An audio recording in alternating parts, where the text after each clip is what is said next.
दद्दू, अरे क्या हुआ? भाग जल्दी। भागूं? पर क्यों भागूं? अरे रोटी छोड़, भाग जल्दी। पर क्यों भागूं? अरे फौजी आ रहा तेरी हत्या करने के लिए, चल। फौजी आ रहा है? पर मैंने तो धोती भी पहन रखी। धोती पहन ले फटाफट। पकड़ पकड़ धोती पकड़िए, लपेट ले फटाफट, लपेट ले इसको। आ गया तो बस ऐसे की तैसी हो जाएगी। अरे पहन तो सही इसको। कुत्ते, कमीने, कुत्ते, आज तूने मेरी इज्जत का मटिया मेट कर दिया। मेरी पत्नी पर टोना टोटका करता है। आज तेरी खोपड़ी में इतने छेद करूंगा कि तू गिन नहीं पाएगा, कमीने। पर मैंने किया क्या है? तूने क्या किया है? अरे तेरी वजह से मेरा घर से निकलना मुश्किल हो गया है, और फिर पूछता है तूने क्या किया है।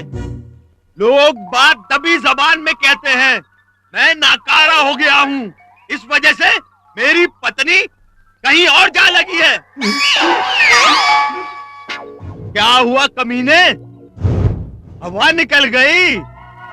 मुझे रोना आ रहा है आज। हमारे गुरुजी तो चीख चीख कर मर लिए कि प्रेम करो, प्रेम करो। एक तरफ मैं हूँ जो दुनिया में प्रेम फैला रहा हूँ, और एक तरफ तुम हो जो अपने दिल में नफरत भरकर बंदूक लिए खड़े हो, नफरत भरकर। गुरुजी देखेंगे तो क्या सोचेंगे? खामोश, भाड़ में जाए तेरा गुरु और शिष्य। तुझे प्रेम करने के लिए मेरी ही पत्नी मिली थी। मेरा प्रेम तो मुरली वाले कृष्ण की तरह बिल्कुल पवित्र है।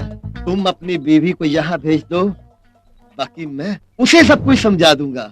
अगर वो यहाँ आ गई तो मैं अपनी हत्या कर लूंगा। नहीं अंकल जी, वो हत्या नहीं होती, वो तो आत्महत्या हो जाती है। और आपको अपनी हत्या करने की जरूरत नहीं है। आंटी की बीमारी है सत्संग, तो उनका सत्संग जाना छुड़ाओ और उन्हें लेके हनीमून पर निकल जाओ। हनीमून? हाँ हनीमून।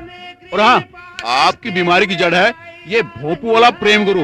उसके पीछे जाओ और 2-4 छर्रे उसकी धोती में डाल दो। ठीक। बचा दिया दद्दू। Left, left, right, left.